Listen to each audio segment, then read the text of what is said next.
Welcome, everybody, to the second episode of the Vanguard Chronicles podcast. I am one of your hosts and one of the lead DMs for Vanguard, Nathan, also known as Spark Ascendant, joined as always for the second time in a row by my co-host. Shawn, otherwise known as General Grom.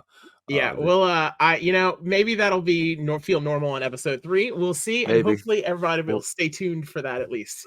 Yeah, maybe we'll get him to 3 if we can get through the intro. Certainly. So, Shawn, I gotta tell you, I am genuinely excited for this episode. Oh, me too. I'm like very excited. It's been building up, right? For a long time. I mean, in a way it has, because we've been doing this the campaign for a year now, but yeah. God, I'm so hyped. So well, before we get started, we should probably catch everybody up on what it is we're about to go off on about. If this is your first episode, hey, there's only one other to listen to, but we DM. Welcome back.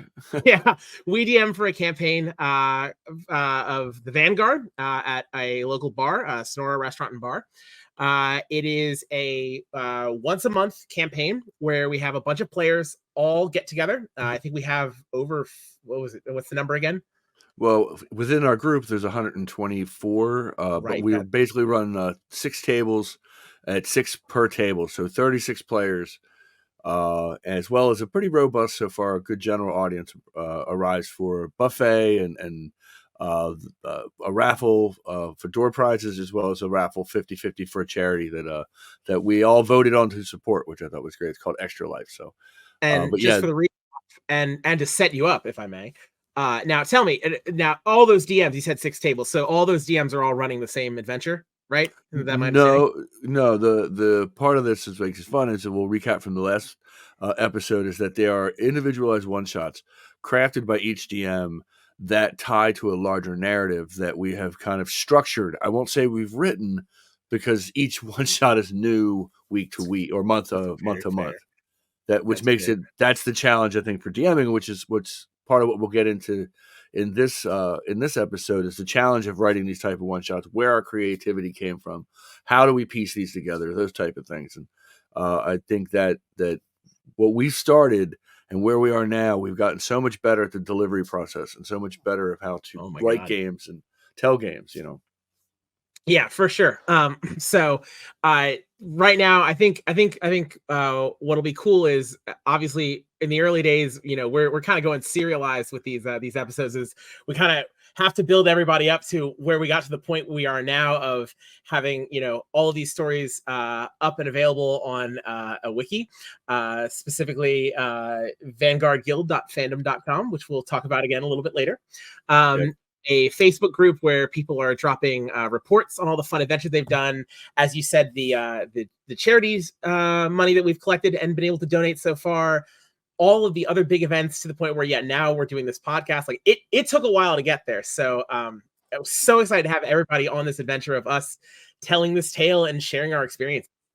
Yeah, I think that's fun to see how we kind of dug into this and got to points where we not only stalled, but we found, okay, well, we're hitting a ceiling, and how do we manage this? The fear of having it go crazy, the fear of having too many people show up and not enough. That's been my biggest concern is too many people and not enough DMs. And so this quest to find DMs is also that's a question in itself. But I think this idea that, and we experience it, really start to experience it, and we've actually put it into practice of multi-table gameplay where the actions of one table affect the actions of another table, and they're kind of playing together as a larger group. And I think that's we did it, and it came off really well. And you and Ryan, our producer, who are also one of our illustrious DMs, put together an amazing 2-table, 12-person, 2 DM operation. And I want it to be more. I want 3 tables, 3 DMs. I want this to be, gone mad, General. Yes, that is true. And I have gone slightly, but I think it can be done. And I think you guys have proven with some planning and proper execution, it can be a fun experience for everyone. Yeah. But we didn't start there. No, we did not. No. We, so last time we met, last time we met for this last episode, we discussed how the initial ideas of the Vanguard came together. and us literally meeting at a tavern, discussing the plans for how we might make this work, how we might make the multi-table gameplay go, how we might bring it more Destiny style or MMO style, where over time, as missions are gone on and contributed to this greater organization, then all of that information will be, the ongoing actions to further progress this story, right? Everyone is, I use Destiny as an example for people who don't play Destiny. Fun fact, I don't either. I don't either. Can't say I have. But it's a video game where kind of like a World of Warcraft style. It's a little bit more, I'd say, linear than that. But you're able to have randomly spawned missions that will occur, that you will go on as you play and explore some of the world and level up in between major quests. And the general idea is every one of those missions you go on is contributing towards the success of the greater organization you're part of in that game. And we thought we wanted to have the same idea here, where every quest you go on contributes to the actions of the greater organization. So with the first one, though, I mean, we didn't have a lot of communication going on with us. We had about a week to prepare. I mean, I had already kind of mine. Yeah, you got a week. I had about a month to put mine together. And again, I think you knew you were coming in playing an already established adventure you had run before. So the confidence that has as a DM, it is second to none. Games I've run the second time are always better. They just get better by nature, and that's fun. So I'm very curious about your first session, because again, I don't think we've really kind of dove into how it went for you from the steps in and steps out. So when you kind of describe what is the Ruddy Moines, which spelled as it sounds, the Ruddy Moines. What is it about? We want to dive in. Yeah, I want to dive into this. What's it about? So when we were getting ready to do the first session, we had a couple challenges that had to be met for this, right? For people who have not DM'd a lot before, one thing I'm always, when I am in a situation where someone asks me to DM, whether it's DMing for people who've never played before, friends, family, or at a bar for the first time, when you're planning, when it's not your home game with your friends that like you guys meet on a regular basis, there's certain things you can kind of rely on there. But when you're playing, especially one shot, you have new parameters to establish every time, which is part of what has made this experience so unique. So among them, we had a time constraint because we meet at 6 and the bar closes at 9 on a Tuesday, which immediately, like, that also implies that if anyone needs to learn the rules because they're a new player, we're establishing some pseudo house rules between our tables as well.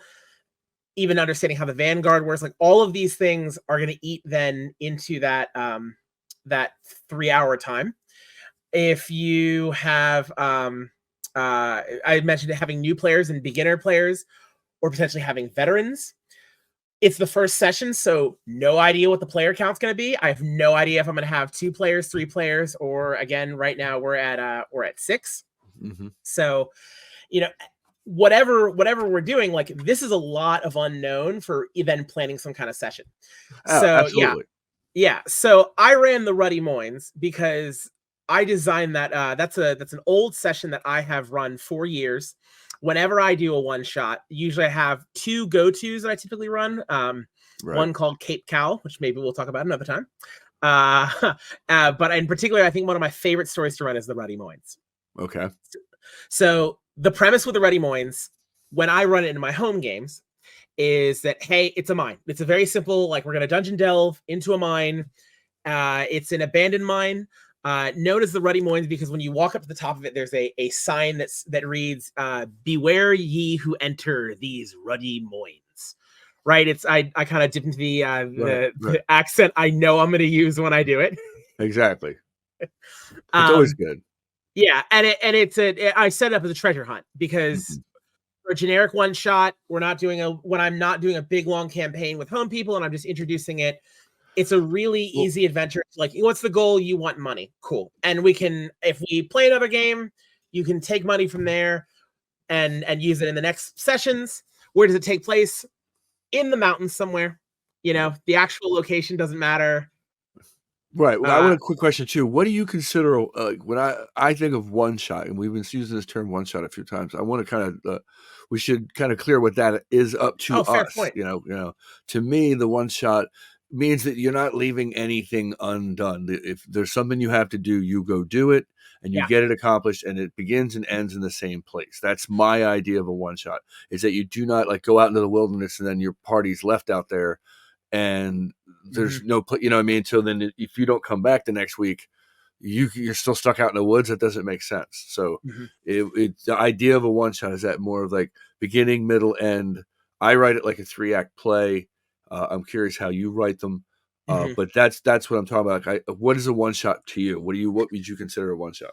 I think a one shot really is defined by the actual word right there. It's an adventure of D&D that you ideally play in one shot.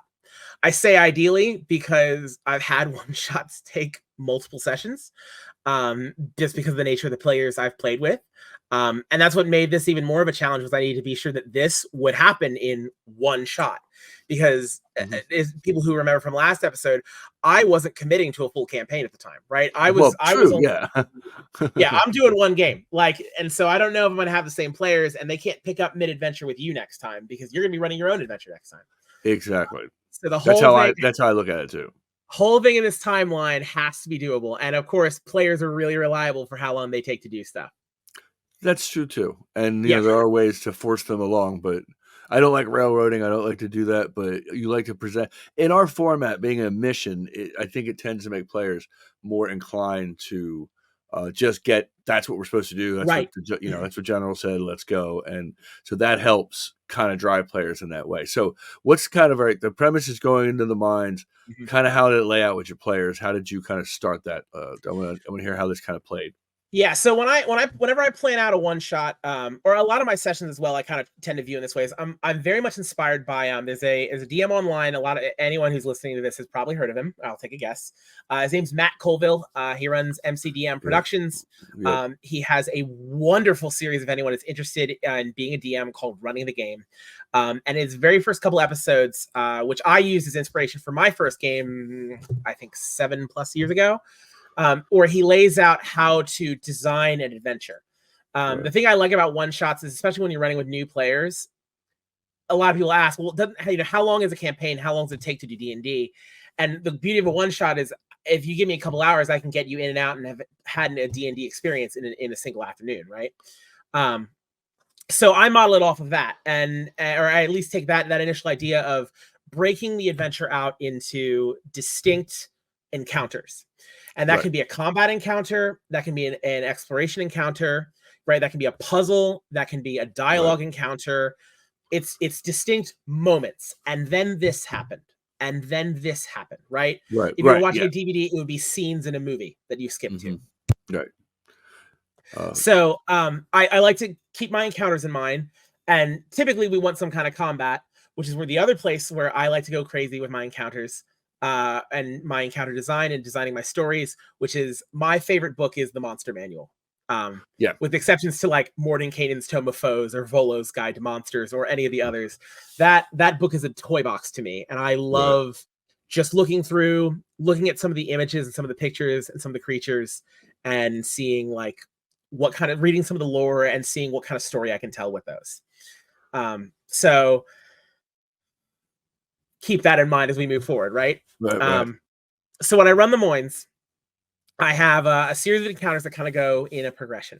So the first moment I always want to be big is I want to encourage I realize that the mines themselves really don't have, for the rest of the adventure, a lot of really role player dialogue moments. So I like to throw that out up front, especially because with new players too, for this particular adventure, I do different things with difference. But for the Moines, I like to put that up front because it immediately puts, especially new players, kind of on the spot and in that role play interacting mode. So the adventure always starts with an encounter outside of the Moines themselves. I've run it before where it's been like a kind of like an orc warband who's just camping outside of it, using it for a base of operations. Right. But what I love to do actually is I use a creature known as a Meazel. And I think he's in Volo's Guide to Monsters. Okay. Yeah, but what I love about the Meazel is if you look at the image of him from 5th edition, You'll Right. see he's holding this really long, really nasty looking string of rope. I forget if Right. this is true or not. I think the lore is that it's his hair. Okay. So he's like doing the Jack Sparrow hair braided from his back thing. Right. But it's a garrote. Like, let's be clear. This is not a nice item. He's Right. using it to strangle people. And so I usually have him just kind of outside of the entrance, playing with the rope, hand over hand, being weird and creepy. Okay. And that's it. And I let the Right. Right. players approach. I like with a lot of good one shots. I start the adventure. You traveled the night before. You know, you maybe spoke at the campfire the night before for intros. I start the adventure. Boom! You come to the top of this this plateau, this rise. You see the entrance to the mines. You see the sign, and you see this creepy, gnarled, hunched over, hairy, grumpus-looking dude Right. playing with rope in a really upsetting, like off-putting way, just to see what the players do. Love it. Um, Love it. I've had players shoot him dead. Right. I've had, because of course, right? I've had players talk to him. I've had players just try and walk past him. I've had all Right. different things. All right. Well, then I have some questions on this. So, what did now? Does he have? Do you have a voice? How are you on voices too? I mean, just briefly. I mean, that's not going to get off topic, but when it comes to doing voices, what's your like? Do you like doing them? Are are you comfortable doing them? Full send How it, does it buddy. work? Full send it. Which is Yeah. part of why I like to put him up front too. Although Right. the Right. rough part is by putting him up front, he's actually much more quiet and soft spoken with the voice because he's Right. and also he's edgy too. Like he might as well be your stereotypical Well, rogue player with the you way he got just. you got to give me a little of it here. I got to hear it. I Oh want to God, hear I'm it. trying to remember how he does. He's like a more of a Put him on the spot.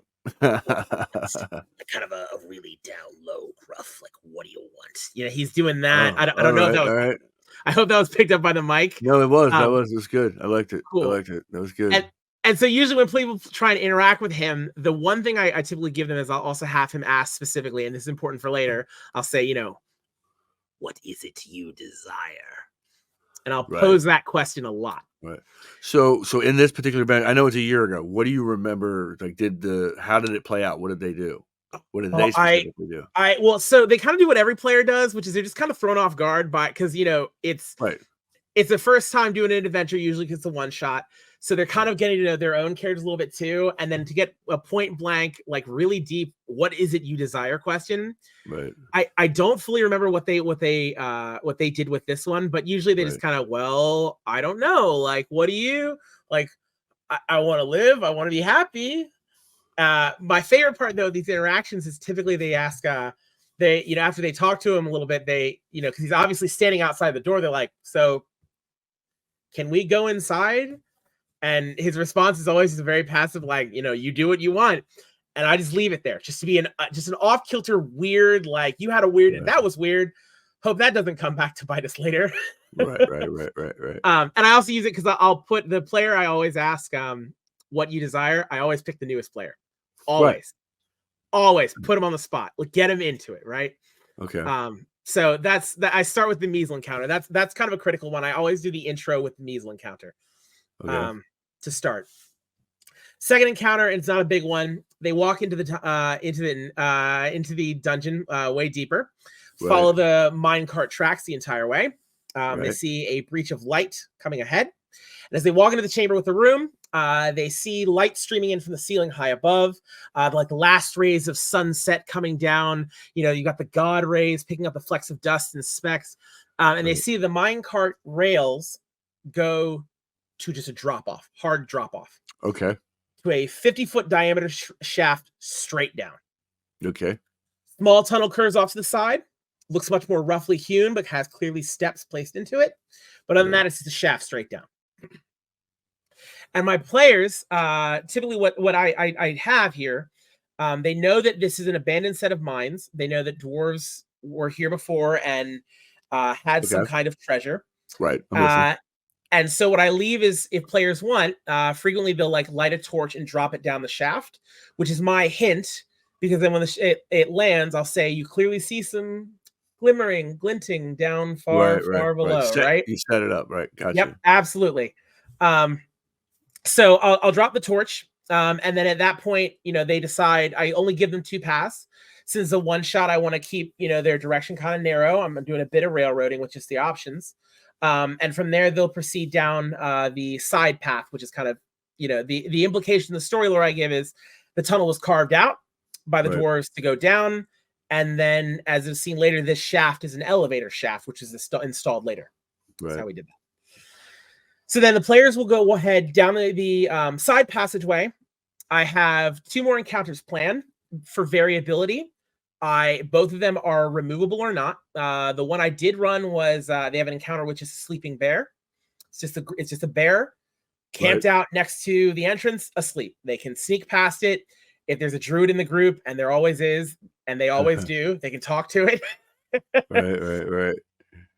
They can fight it. They can do anything they want, and I've seen players do every single way. I don't remember what our group did, but again, it's a very variable option.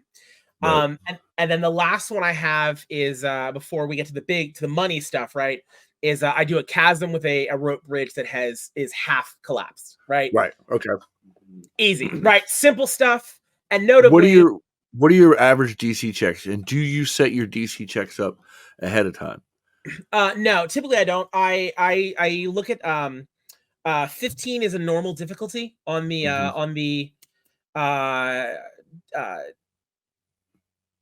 DM screen. God, I couldn't remember the word. We use all the time. Yeah, right. So 15, I kind of use that as a bit of a base scale. Sometimes I'll set hard DCs that like it's a failure if you don't do it. But I really try to judge the response based on how high you roll. So I kind of use 15 as my anchor point. And then if you rolled a 14, I'll describe that failure different depending on on 14 than if you rolled a 5, right? Right. And by the same degree, if you hit a 15, awesome. If you hit a 20 or a 25, I try to make it much more variable too. So that way, again, I still use hard numbers, but especially for a one shot like this, right? I kind of don't know what I'm working with. It allows me to be a little bit more fluid based on the rolls and make them feel more appropriate of a response. It's kind of my style. No, I got you. That's so then you hit the last part of this. What was as you started to wrap this up, because you are, it is a one shot. So yep. So we skipped this. So in this case, we skipped the bridge because I noticed like, okay, we're tight on time after the bear. All right, cool. Let's get to the good stuff. So here's the meat. So all this builds up to they get to the bottom, and as they're in this huge chamber, tables with crafting tools and artisan tools and gem cutting tools and mining equipment and raw ingots and gems and loot and everything. And this is the prize for for when I run this for anybody. For us, there's also a notebook and a key, because the thing we established when we were planning this was, well, there's going to be a vault with this glaive if we do this big long campaign thingy, and there will be keys to it. So I said, we'll have them find a key. I think you decided to have a key in yours as well too, right? Yeah, well, I think because the original idea was that when we thought about this would happen in a few months, is the idea that we'd have 5 tables, you have 5 components of the same story happening at the same time. And that would really push if you were doing like think you were playing a pre-published module, and how many sessions you would have to do to get through it all. You divide that by the number of tables and it happens really fast. And that's why we thought of it originally, like, okay, well, we should plot this thing out in that manner. And we realized it doesn't really work that way. What players pick up, what they don't pick up, how it should unfold. We went to a much better thought process. Let's just leave it at keys. And then we started to slow down. Right. Yeah. 100% afterwards. Yeah. So, 100%. So I give the players time to kind of loot the area, stuff their packs with money. For our purposes, I said, I don't know how money will be gauged for this campaign thing Shawn's working on, but like, yeah, because I'd had that. We'll talk about it later. Hey, you may spend some of this in the tavern on alcohol, and that will be the end of that. Can't really say. But the key piece, though, is so when they hit this chamber, they do recognize they'll find their torch they found from earlier. They'll see the light coming in from the shaft above. And I put a big 50-foot kind of a raised circular platform with a crank right in the middle. If it's not clear, turn the crank, elevator rises. Right. So I let them kind of loot and sift. I let them explore, make some investigation checks, to basically loot the area, start, planning on how to like organize and sift through and find money and put it on the mine card to put on the elevator, the whole 9 yards. Right. But I also critically describe at the back of the chamber is they can clearly see what appear to be a large set of like old ruins of some kind that appear to have been broken into. Right. And I also describe like you find very much old, decayed, dead bodies. Skeletons. Yeah, this is bad, right? The way is shut. Something's wrong here. So I sent them. I sent them to just explore for a bit, and eventually, I just make a perception roll call. Right. Okay. And they hear something off in the distance, just a call of some kind of creature. Yeah. Okay. And enter one of, I think, the coolest monster designs, at least from a visual standpoint. It appeals to me specifically, and I think I've tapped into why it appeals to me so specifically. But it is the Kruthiks. And the best way to describe the Kruthiks is if anyone is for those who are listening, like, please Google these things. They're so cool. But they're from Mordenkainen's Tome of Foes. Oh, they're from previous editions of D&D, but in 5e they're in Mordenkainen's Tome of Foes. And there's a quote from Mordenkainen on the page that just sells them to me so well. And I might be paraphrasing, but it is imagine an entire colony of ants. Now of ants the size of horses. Now imagine they're wearing plate armor. Now exterminate them. Right. Oh, just the razor teeth, the like skittering nature. They burrow. Some of them can shoot bone spikes out of it. Like, they're creepy. I love them. Yeah. No, I absolutely love them. So the challenge becomes the swarm wakes up and comes, burrowing out. It becomes a really easy to balance combat because based on the number of players, they'll get fewer or more at a slower or faster rate every round of combat, depending on how well they're doing. More babies or more adults or more queens, depending on the difficulty level. I've run this for higher level players, and we get to the later tiers of Kruthiks way faster. And so the challenge becomes like, okay, someone has to keep pushing that crank to keep the elevator moving up. So it becomes a challenge of loot as much as you want on the elevator and then get it going. And then once the elevator is going, right, someone has to spend their action pushing that crank, making athletic checks to keep it going. Right. And if you're not succeeding on those, someone else has to stop attacking to continue helping to push that crank to raise higher and higher. I love it. I think I've tapped into the Kruthiks. I think the reason I like them is it comes from there's a really old book series I read as a kid called the Del Toro series. Like, we're talking old school children's stuff. And one of the books in there has a creature who I think looks a lot like the Kruthiks. If anyone digs into it, I think the book is called The Shadowlands, where it's, again, just the rows of razor teeth, the scales, the kind of like creepy, just looks like something out of either a metal album cover and genuinely some kind of fantasy nightmare. And I just love it. So players come up, they race to surface, jump off the elevator. It collapses, tragically and falls down as the hive queen or whatever is crawling through the pillar of the elevator. Done a couple different ways. And the only thing I close it out with, if there's time, and I think we did have time for this, is at the end, the Meazel returns. And uses his ability to blink in. Okay. Garrote the player of his choice. Oh, goodness. Claiming you desire your life. And begin to try and strangle and pull them back while the ceiling is collapsing. So it's one last, oh God, oh no, we're about to lose, I don't know, Jeff, the barbarian. And so, everyone has to go and turn and quickly kill him. He's not I don't make him hard to kill at all. And then boom, they get out with their loot. And that's the premise. But as you can see, every step of the way, it's encounters that I can put in, pull out as needed. Enemies I can put in, pull out as needed. It's a really scalable session for whatever the needs, which is why I was like, okay, cool. Well, for this bar game, and probably for every first time bar game I ever run, I will run the Ruddy Moines. At the end of the Ruddy Moines, they escaped and dealt with the Meazel and escaped their predicament, made their way back. And then there was some guild dispatches. Talk about that a bit, Dave. Yeah, so I know you like to bring this up because it's one of the parts that really started to tug me into this adventure. But yeah, so we had I remember two of the players. I'm so mad off the top of my head, I can't remember the third. But we had Nova Blue and we A had death pain. Death Pain And if I'm because of correct, course right, but if I'm correct, it was also they had another player named Theron Blaze who hasn't come back. He made a couple of sessions. He's that friends sounds of right. right. He's they're friends with the two players, Adrian and Shannon King. That's Uh, right. so I do remember he was there, and I thought there was one more, but I'm not sure.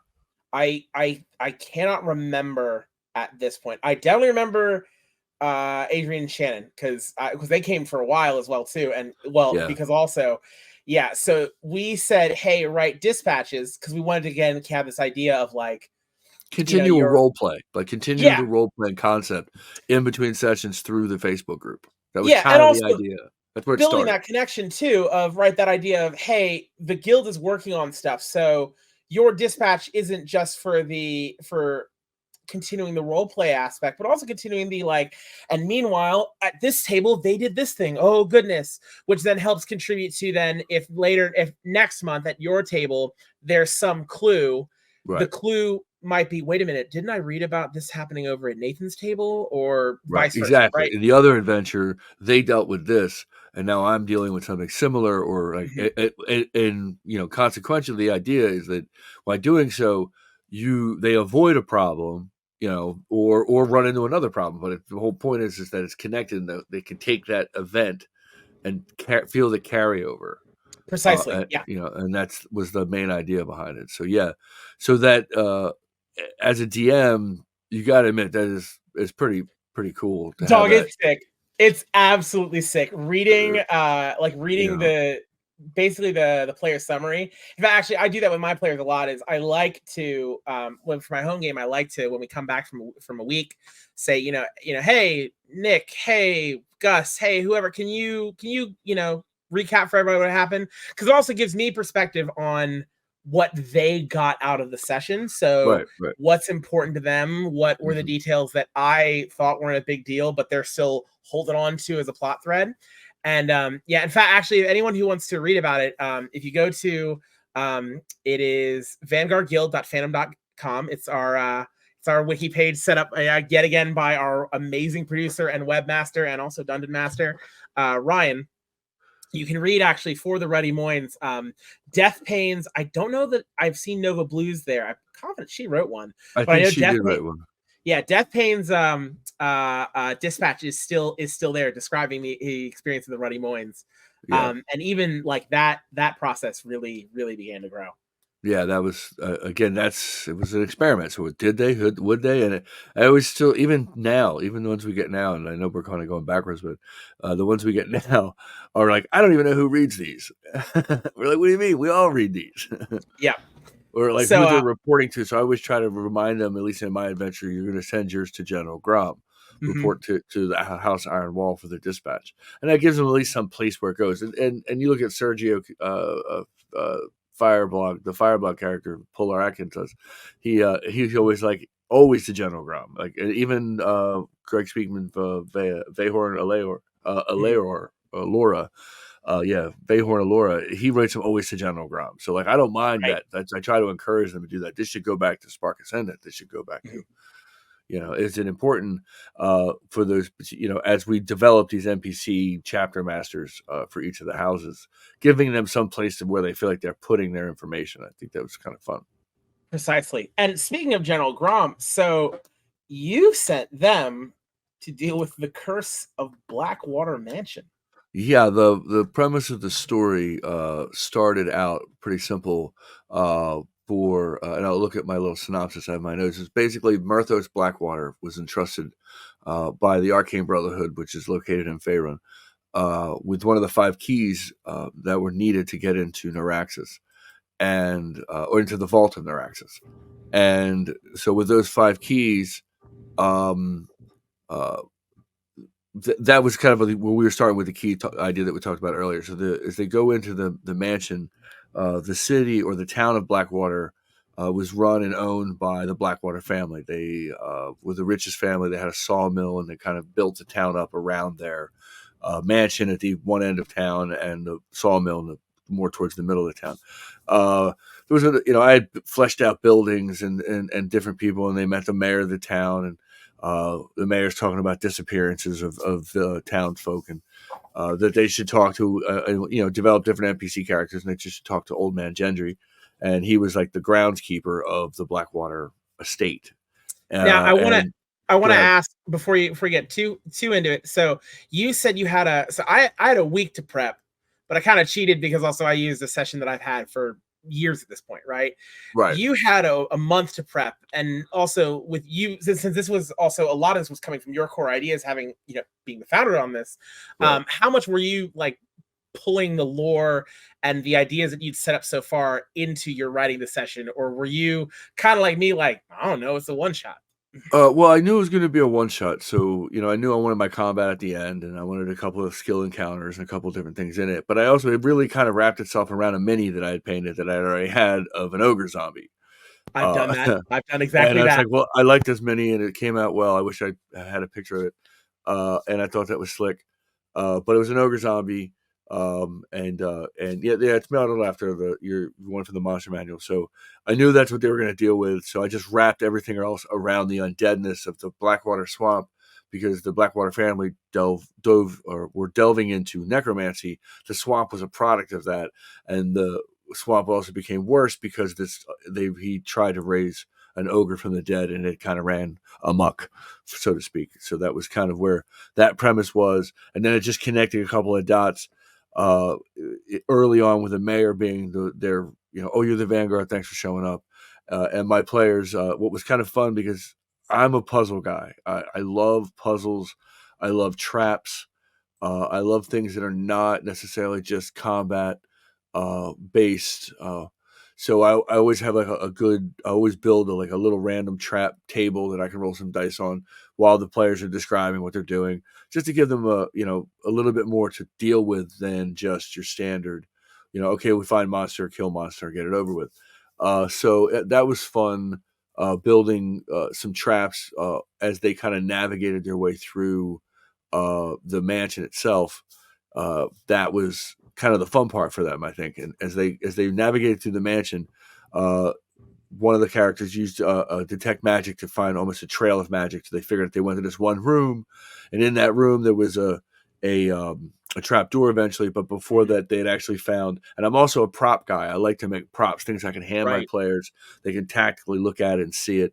And it was a little bit of a poem and a key, and that key was locked. It was pretty easy to find, but at that time there was nobody. The house was abandoned. The mansion was abandoned. So it sounds like you're kind of similar to me in that way. It's how we define it. In that both of us seem to kind of have a focal point when at least for this initial, for building the one shot around me. It's right. I just knew I wanted a Kruthik swarm attack, and it sounds like you had. Well, actually, it started with your mini. And then kind of the puzzle design and seeing the encounters you knew you really wanted to have, and then writing kind of around that. Does that sound, I guess, like an accurate take? Yeah, and a lot of it too was to take out, to like be able to, okay, they don't need to find this trap. I can take that out of the story, so it doesn't overall, a way of scaling it that way was to speed it up, to slow it down. So as they found their way down into the lower region they found a trap door, went down underneath the mansion. And that's when I had them run into their first encounter. I also like to read my players. If you see if they're really paying attention to the narrative, you run with the narrative. And if they seemingly are not as into the narrative, that's when you want to make them roll some dice. So I always kind of have, like, in the back of my head, I'll have random tables. I'll have stuff I make them, hey, make a perception check, just to make them feel like they're engaged in the game. That's a good strategy. I know some of the I guess not as fun experiences I've had have been, or times I've played in the game, or complaints I've heard from players are like, yeah, I sat the whole time and felt like I didn't get to do anything. And rolling dice isn't always what they mean by doing something, but it at least is a something to do. I try to make my players too, and I explain this usually when we, like, our short session 0, I think we all have with them before these little one shots get started, to give them the idea. I am a rule of cool DM. You explain to me a cool way of doing it. I'll make you make a check. It's not going to be super difficult, but it'll give you some chance of earning it. And if you do it, it'll be spectacular. And you have a chance to spectacularly fail at it. I always try to look for the thing that if you fail, but it doesn't kill them, or it fails, it doesn't hurt their ego, as a player too Right. much. You don't want to take agency away from them. That's always an important factor for me. And again, I've, like you mentioned earlier, the Matt Colville, he has some great information on how to keep your players engaged in this Right. concept and keep them playing. You want role playing? Deliver a prize for role playing. Give them something that they can use. I actually had found, and I still have them somewhere, these 3D printed discs that have words like backstory or combat, or if so if you do something inspirationally or something fun in combat, you get a chip, and you get to use that chip for inspiration to reroll. It's the cart before the horse, the cart and the horse. Did you give them something? You want a certain behavior, or you want to encourage behavior from your players to make it a more immersive. Give them reasons and give them rewards for doing so. And they usually, for the most part, would pick up on those things. And that's what I find funny. It's hard to do in a short one shot, but at the same time, if you still lay out that premise. And another thing I've learned is to describe what's happening in between actions. So let the players describe their actions. I do this, I roll, oh, I hit. But I get tired of the hit, miss mechanic. So I like, okay, and then I'll describe the connecting tissue to the next player. Hey, you see 3 hours fly past your head as they land into the ogre's stomach. He seems unfazed as he storms towards you. What do? And now they feel like they're connected to that next piece. Do you see what I'm saying? Yeah. Then I wait for them to tell me, oh, I do this, I do that. And then, okay, then you describe the connectivity, not necessarily the action. Let them have that. That's really what I do in mine. So they, in this particular case, there's some funny parts in this story. Brian Evans, one of our DMs, because we didn't have enough players, he played in my game. In this particular game, he was Holmgren Glomengard, a dwarven cleric, and to a large degree in his adventures, I believe he uses Holmgren as because a lot of times his parties don't have clerics, and he uses him. He's like their guide. He's like, okay, I'm taking you here. This is what I'm here to make sure the third level people don't get all killed, kind of a thing. But he was in my party, and he fell into every trap. like because he was always in the back, and Roxy, this half elf sorcerer or wood elf sorcerer, high elf. I think she was a high elf sorcerer. She would very nimble, and Rich's character was also a rogue. Eric. God, you're so much sharper with all of your players and their names. I feel bad. I'm so guilty. I struggle with all of the names. We have this thing that we've put together. I don't know if you're familiar with it. It's called a OneNote. We have all of our data that we've been collecting. I wasn't sure if you knew this thing existed. Maybe if you kind of put stuff there, you could click it open while you're talking. To remember and look at all it. that. No, I'm not remembering any of it. I'm looking at it. Cool. I'm slowing the upkeep. Got it. Proceed. So that's how I know what all this is. But I do remember the story quite well. I do remember the story quite well because there were some very funny parts. As they got past the first set of zombies and they took them out, they found a couple other things about leading them to believe there was something larger in this cavern. So they went into the kind of the rocky basement-y part of it. And as they got close, they hear the roar of the ogre scream, get out of my home. And it was huge. And so I made them all roll to be frightened. And Brian's character, Holmgren, completely failed in that one. So I'm like, I described it as you just turn around and run in the opposite direction, full on panic. And then watching him describe it as him trying to get himself back together. He's like, okay, so what do you do next turn? Because I slapped myself in the face 5 times. Like, get it together. You got to save your friends. Come on, you can't let them down. And it was so much fun. For the slapping like, myself in the face. I thought I was cracking up. I'm like, that's hilarious. And then because he made the save, so now he's not frightened, and he comes running back in, just in time to I think it was guiding ball, not guiding ball. I think it was.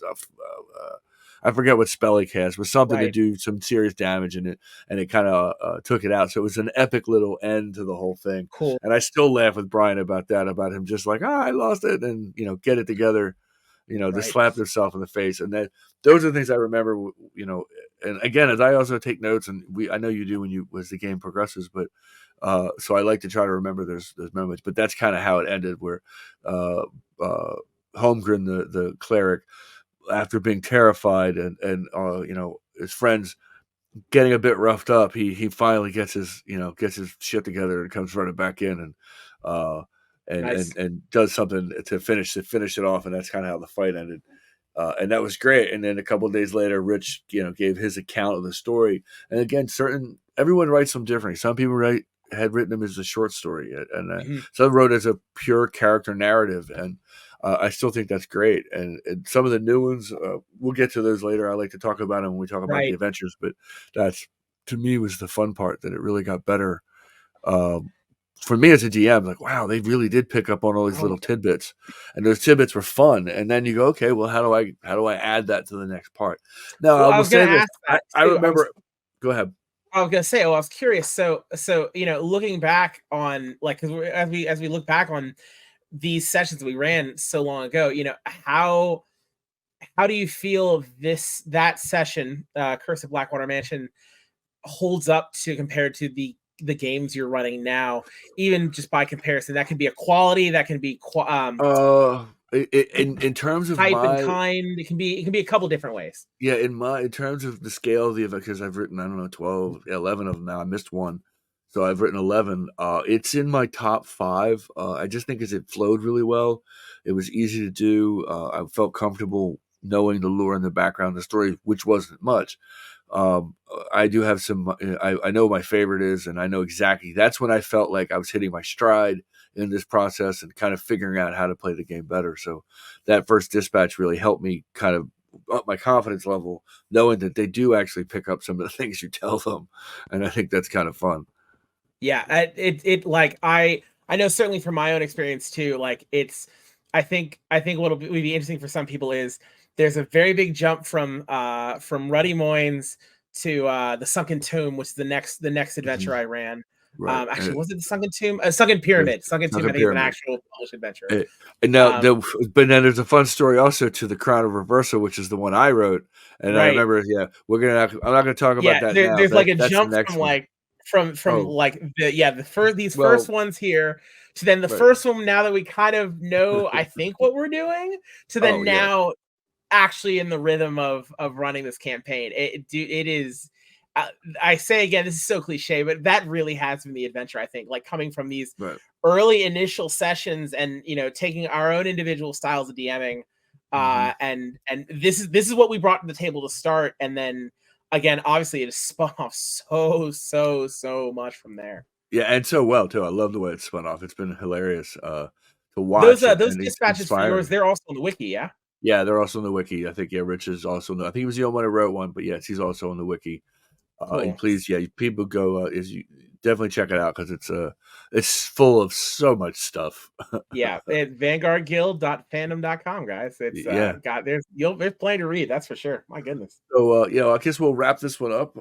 This was a fun session for our this was a blast. What do you think we're talking about next time? I think at this point in the Vanguard Chronicles, I think it's like, at this point we knew, okay, like, we were past session 1, so now session 2 is where you really start to organize. So I think maybe we'll start to talk about actually organizing the guild itself. The next episode, I think we'll talk about how we built the guild, how this thing built on. So thanks everybody for listening, and hopefully you enjoyed it. This is, as always, Nathan. I gain inspiration every time we put more things together, and how much easier it gets and how much more fun it gets. So I do thank you for being along with this ride, and then let's keep going. Yeah, to quote our producer and all the time, man, dude, what are we doing? Exactly. What are we doing? Certainly. So cool. Well, in that case, as always, thank everybody for listening to another episode of the Vanguard Chronicles. Please feel free to check us out on Facebook. Please check out the wiki. If I haven't said it enough times, that is at vanguardguild.fandom.com if you want to read more about this. Please subscribe, do all the social media niceties. And from Spark Ascendant and General Grom, thank you for listening, and we'll see you next time.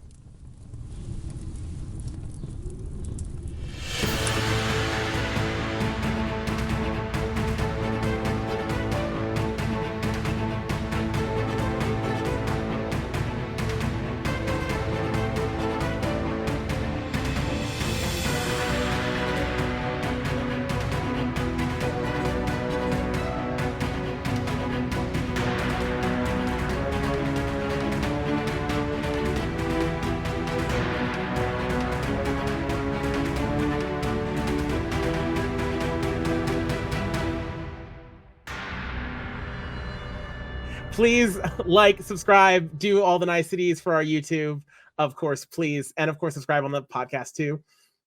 Yeah, hit the notification so you know when we post and you'll be alerted. So yes, thank you for watching. I hope you had a good time. We did.